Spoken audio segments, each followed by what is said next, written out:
Right on to the real, much love to these haters. It's time for the Lakers. It's time for the Lakers. Right on to the real, much love to these haters. It's time for the Lakers. It's time for the Lakers. Right on to the real, much love to these haters. It's time for the Lakers. It's time for the Lakers. Man, what is happening, my YouTube family? Of course, it is your boy B New. I'm coming at you on this Tuesday. And first and foremost, as always, let me send out positive vibrations and blessings out to anybody who could be listening. And of course, right on to the real, much love to these haters. Let's go ahead and talk about some Lakers now. As we all know, the Lakers were in action on Sunday night, and they had the night off on yesterday, and they also have the night off tonight. So 2 days in between a game for them, which to get them some much needed rest, and not only that, some much needed film session and practice, maybe practice in, because we know the Lakers have only had 11 practices this year with all the crazy things going on with the protocols and everything else. So maybe these 2 days off can help the Lakers get right as they prepare to take on the Sacramento Kings on Wednesday night. Now, as we all know, the Lakers, took the beat down from the Memphis Grizzlies on Sunday, and a lot of us thought that the game would be a lot closer than what it was, especially since when they played Memphis just only a couple weeks ago in Memphis, that they were on top of that game for the majority of the game. And that was with Memphis having their starting center in.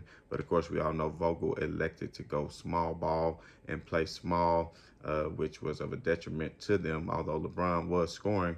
And I won't necessarily say it was a detriment to them. It's just that the other shooters, they just all had off nights at the same time. I said that.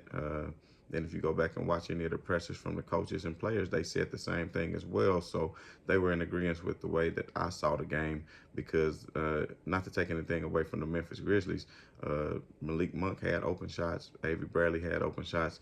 Those shots just were not falling. Westbrook, and we all know that the Lakers combined scored, the starters, LeBron outscored the entire starting lineup by himself.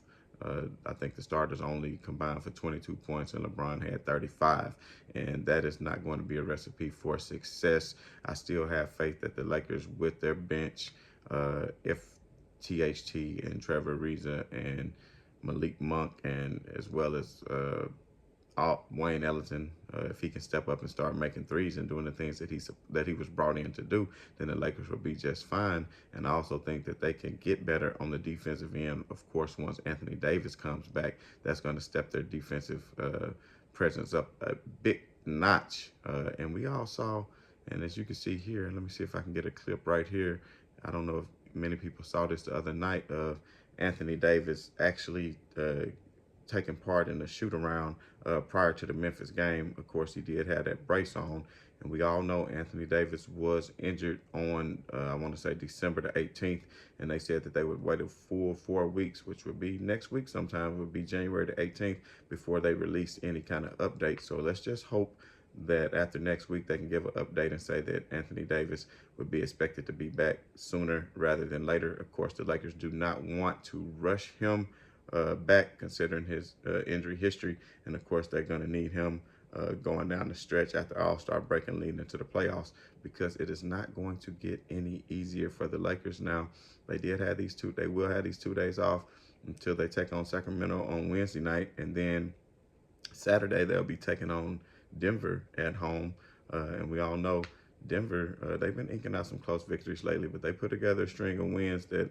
allowed them to move up in the standings, and the Lakers now sit at 7, which if they could have won the last game against Memphis, that would have did them a great favor. But Dallas has went on a 6-game winning streak and moved up from 9th into 6th place. So you got to keep an eye on Dallas. I think Dallas is going to have a tough road ahead this coming week. They got a couple of gimme games this week, but next week they're going to play Phoenix, Memphis, and Golden State all in a row.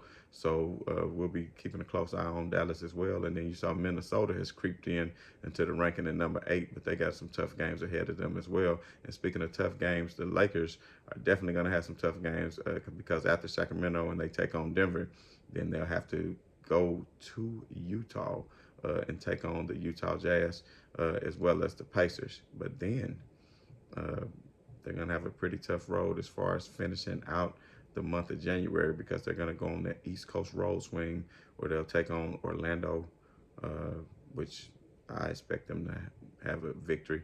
Then Miami, Brooklyn and Philadelphia. And speaking of Brooklyn, I think that could be a winnable game for the Lakers because Brooklyn has not looked good, but for whatever reason, you don't get all of the hoopla when the Brooklyn Nets lose like you do for the Lakers, even though they have a so-called super team as far as having Kevin Durant, Kyrie Irving, and James Harden. And of course, Brooklyn, I don't know if any of you all know this, but Brooklyn is 0-8 against the top four teams. If you look at the top four teams combined for both conferences, they took 2 L's to Milwaukee this year. They've taken 2 L's to Chicago. They lost to Golden State. They've lost to Phoenix. They lost to Miami. And, of course, Memphis beat the hell out of them just the way they beat the hell out the Lakers the other day. So Memphis is definitely a for-real team.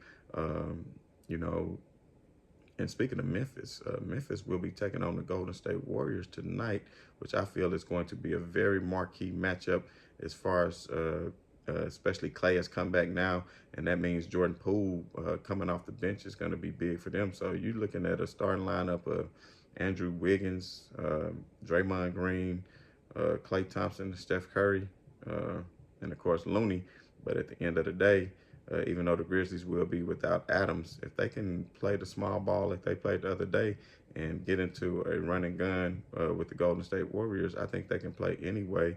And, of course, I think they're in the Golden State Warriors' head because they took the play-in game last year, and they've been winning the past few matchups. But, of course, this time, Steph is not by himself, as he will have Clay with him to help take on the Memphis Grizzlies on tonight. So we'll definitely keep an eye on that game and maybe get some breakdown of that on tomorrow. Put in the comments down below, who do you think will win? You know, I love my Beale Street Blue, of course, but for any of those out there in Laker Nation I know that are cheering on the Lakers, I'm sure you would want for Memphis to take this L. That way that could help the Lakers move up in the standings, but at the same time, it's going to be a lot of Western Conference teams taking on each other, as they, of course, always do in this conference within the next couple weeks, and it'll find a way of evening themselves out because the Clippers will be taking on the Nuggets for a couple times and vice versa with Minnesota, and that is also going to help the Lakers. The Lakers just need to worry about themselves right now. We can't eyeball other teams. You need to just take care of business at home. And I think that's what the Lakers are capable of still doing, is taking care of business, especially with Anthony Davis on the brinks of coming back. And hopefully Kendrick Nunn should be coming back here probably within the next 2 weeks, I would imagine. They said sometime in January. It was just a bruise, so I don't understand why it's been taking so long, but it's better to be cautious than to rush him back. But at the end of the day, I just feel as though the Lakers are going to be just fine. I'm still not hitting that panic button. I won't hit that panic button until the Lakers are past All-Star break and they at the bottom of the standings on the outside looking in at the 1 through 6 spot. Because even with the play-in tournament, that's something that they're easy capable of winning, but that's something that where they do not want to be. So I think the Lakers are going to jockey for position, and it might be best if they finish number 6 and had Utah or somebody like that in the first round rather than ending up taking on the Memphis in the first round, because I'm telling you right now, nobody is going to look forward to playing the Memphis Grizzlies. So, you know, with all that being said, it's been a quiet couple days for the Lakers as they are not in action.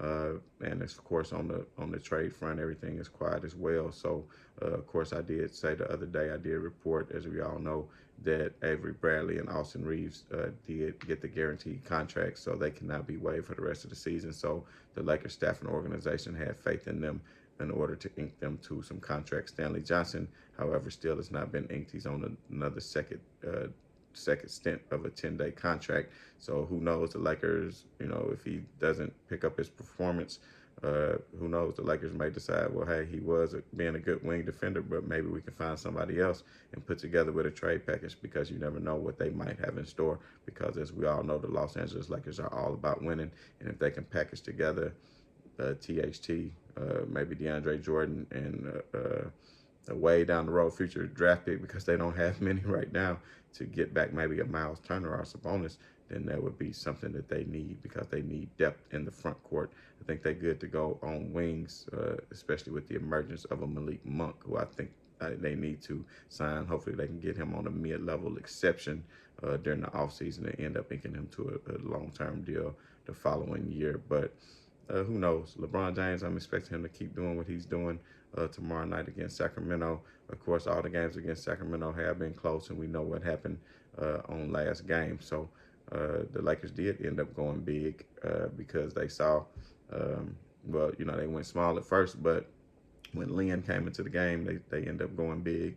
And I can see tomorrow we'll see how Vogel starts, if he will indeed start LeBron James at center.